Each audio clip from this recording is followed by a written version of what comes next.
Well, thank you very much, Jihyun, there in our weather center for her usual very high-quality weather reporting. Now, we're going to stick with the weather because it is something that most people here in Korea are talking about at the moment, because mid-July is usually the monsoon season here in South Korea, but that's not the case pretty much at all this year. Instead, as Jihyun mentioned, we are experiencing a real scorcher of a summer. The dry and very hot conditions are set to last, as we heard, at least a week, and could last the rest of the month and potentially all the way into August. That said, Korea isn't the only country in Northeast Asia that's feeling the heat a little hot under the collar, as our Hong Yoo reports.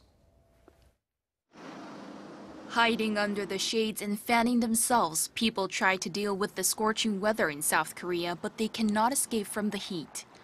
A heat wave warning has been issued for almost all regions except some coastal and mountainous areas.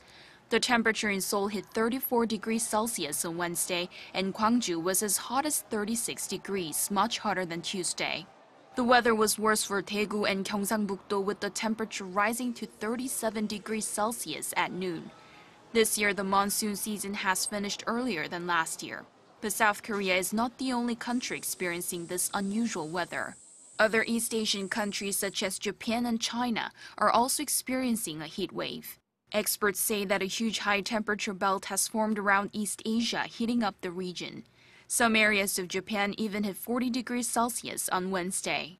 The sweltering heat in Japan started last Sunday, and it is expected to continue until the end of the month. Meanwhile, Beijing hit 33 degrees Celsius. The heat wave began on Wednesday after the end of the torrential rain that had soaked Beijing since Sunday. 98.1 millimeters of rain fell on Beijing last Sunday alone, the most ever recorded in Beijing in a single day. As the scorching heat is causing heat stroke in South Korea and Japan, meteorological agencies advise people to avoid excessive outdoor activities and to pay special attention to their health. Hong Yoo, Arirang News.